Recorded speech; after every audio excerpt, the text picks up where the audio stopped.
सुप्रभातम। नमो नमः। Sanskrit standard 9 chapter number 7 संहति कार्य साधिका यूनिटी अकम्प्लिशेस द टास्क। एकता कार्य को पूरा करती है। गद्य प्रकार है कहानी, गद्य संदर्भ है हितोपदेश और रचयिता है पंडित नारायण। हितोपदेश संस्कृत में एक प्रसिद्ध नीतिबोध संग्रह है। लेखक पंडित नारायण है। ऐसा माना जाता है कि इस काम की रचना 9वीं शताब्दी में हुई थी। उनमें से एक कहानी यहाँ प्रस्तुत है। इस कहानी में संगठन के महत्व का वर्णन किया गया है, लेकिन पृष्ठभूमि को बहुत अलग तरीके से प्रस्तुत किया गया है। यदि हमें लगातार संदेह होता है तो हमें खाने या पीने के लिए कुछ भी नहीं मिल सकता है। इसीलिए किसी को संदेह नहीं होना चाहिए और साहस के साथ किसी के काम में आना चाहिए। जब कोई ऐसा करना शुरू करता है, अगर लालच जैसे गुणों के कारण समस्याएं पैदा होती है तो यह संगठन है जो मदद करता है। यही वह नैतिकता है जो इस कहानी से मिल सकती है। यदि पशु राज्य एक संगठन में रह सकते हैं तो मानव समाज को भी इसी तरह जीने की कोशिश करनी ही चाहिए। यह सुझाव भी इस कहानी के माध्यम से दिया गया है। हम अपनी कहानी शुरू करते हैं। गोदावरी का तट है, वहां पे एक ट्री है, ट्री के ऊपर एक कौवा बैठता है। आगे पूरी कहानी हम रीड करते हैं 1 by 1 और इसका ट्रांसलेशन भी करेंगे। अस्ति गोदावरी तीरे विशालः साल्मली तरु विविधेभ्य देशेभ्य समागताः बहवः विहगाः तत्र रात्रौ निवसन्ति तेषु लघुपतनामा वायसः अपि एकतम अस्ति। गोदावरी नदी के किनारे एक बड़ा रेशम कपास का पेड़ था। कई पक्षी जो विभिन्न देशों से आए थे वे रात में वहां रहते थे। उनमें लघुपतनक नाम से एक कौवा भी था।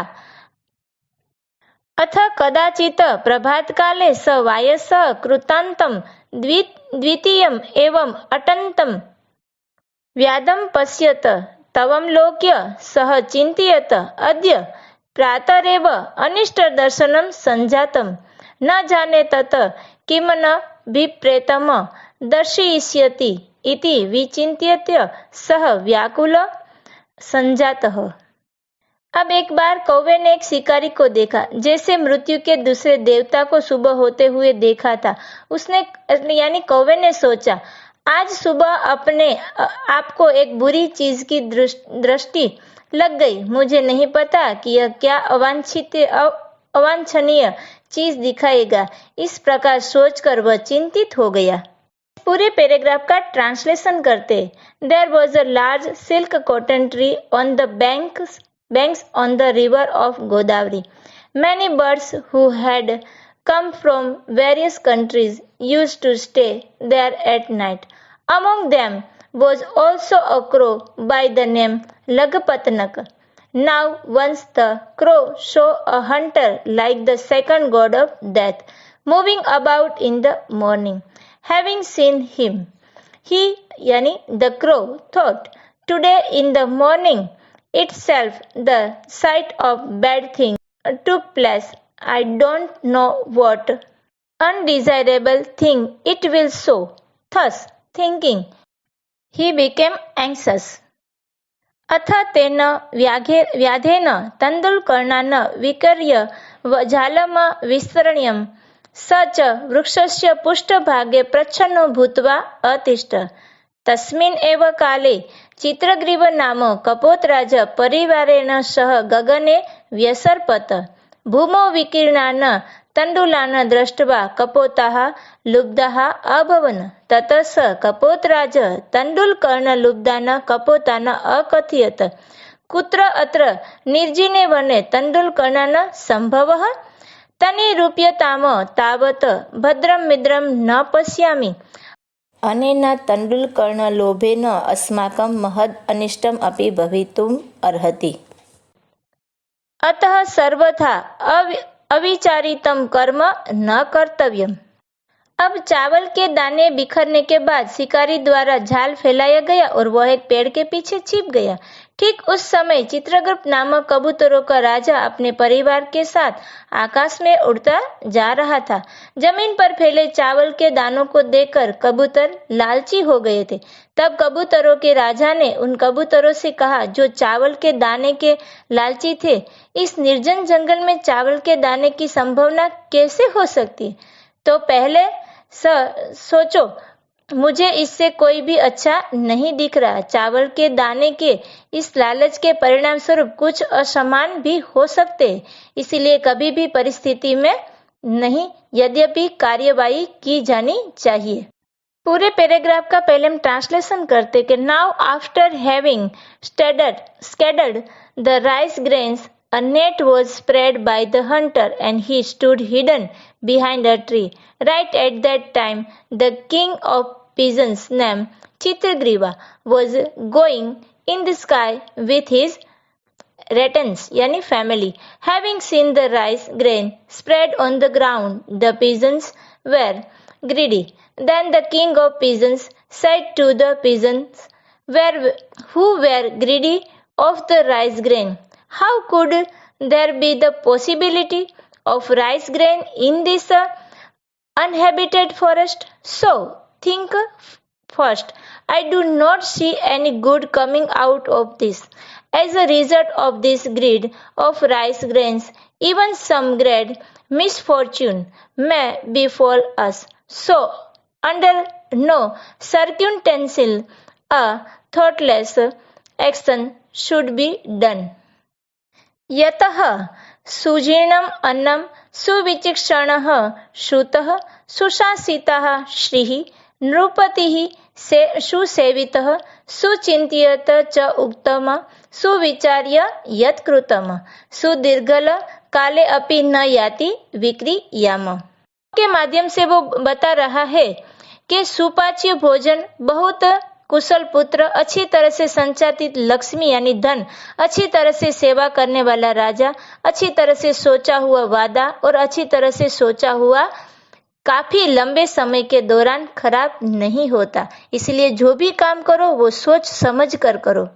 का ट्रांसलेशन करते हैं कि well digested food, very clever son, well managed wealth, the king who is well served, something said after thinking properly, whatever is done after giving it a good thought, do not get spoiled during the course of quite a long period of time.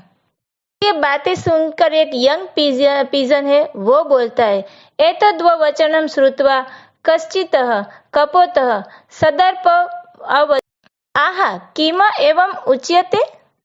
वृद्धानां वचनं ग्राह्यम् आपातकाले ह्युपस्थिते सर्वत्र एवं विचारेण भोजनेप्यं प्रवर्तनम्। इस वचन को सुनकर एक कबूतर गर्व से बोला, आउच, तुमने ऐसा क्यों कहा? आपदा के हमले में बड़ों के शब्द को स्वीकार किया जाना चाहिए, लेकिन हर जगह सोचने की तुलना में भोजन के लिए कोई गतिविधि नहीं हो सकती है। बोलता उक्तम च शंकाभिः सर्वम आक्रांतम अन्नम पानम च दुर्लभम प्रवृत्तिः कुत्र कर्तव्या जीवितव्यम कथम नु वा।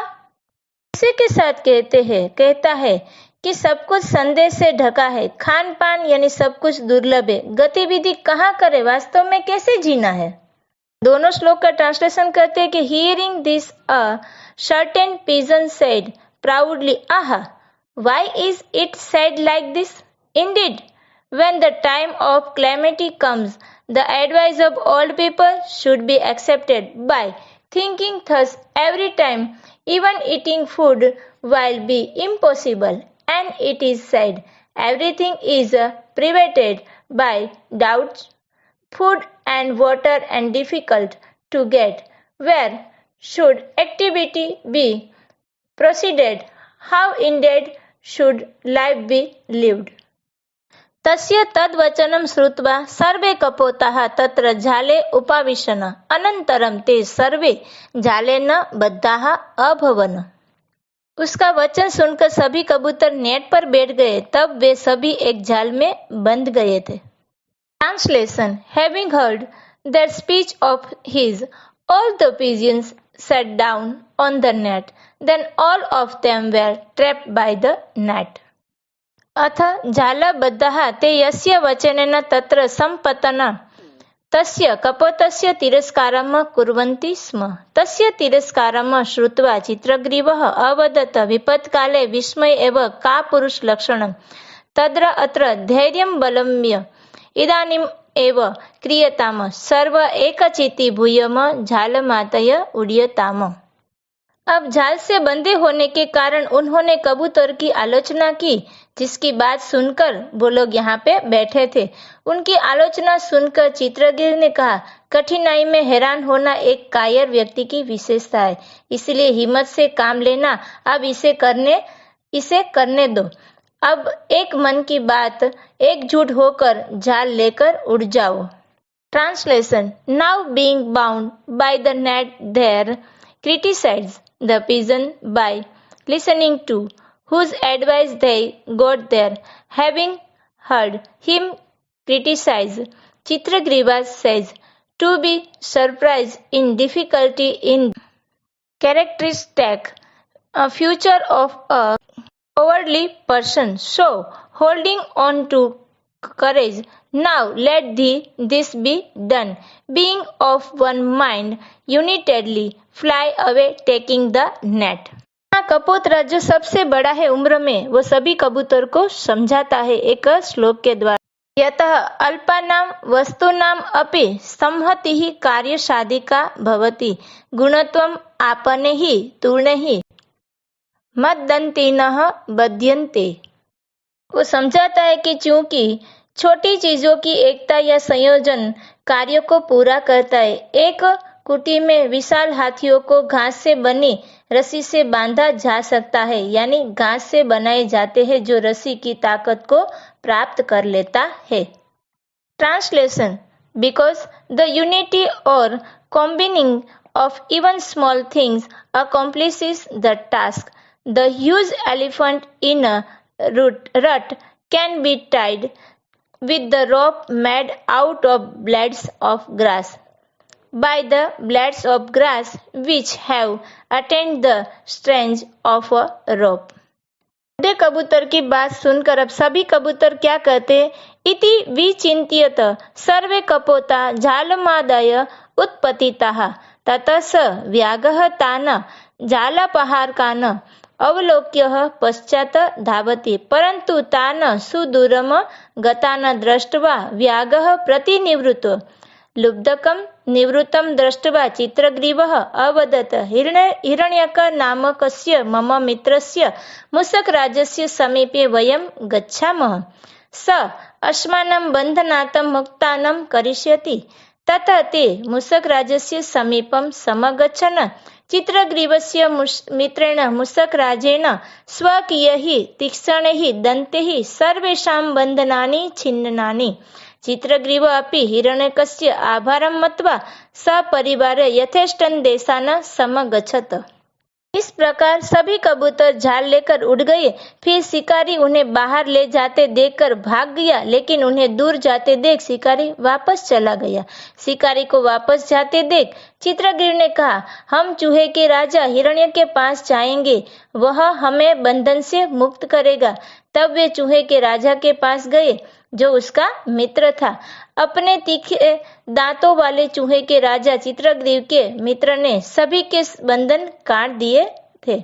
हिरण्यक को धन्यवाद देने के बाद चित्रग्रीव भी इच्छित स्थान पर चले गए।